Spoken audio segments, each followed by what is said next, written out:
Hindi sila sundalo, hindi sila kalaban, pero sila ang unang nawalan ng tahanan.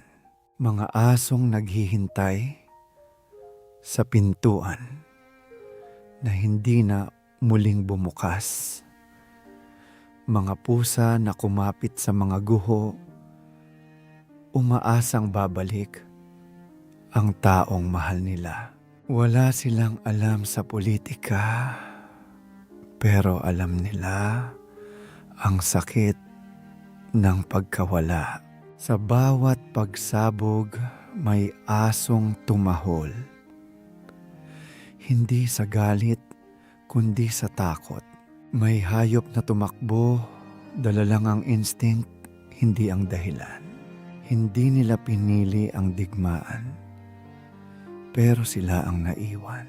Walang pangalan sa monumento, walang kwento sa balita. Tahimik silang namatay habang sumisigaw ang mundo. Kung ang tapat ay nasasaktan, sino talaga ang nanalo? Kung pati ang asong naghihintay ay namatay sa digmaan, gaano pa kaya kalalim ang sugat ng sangkatauhan?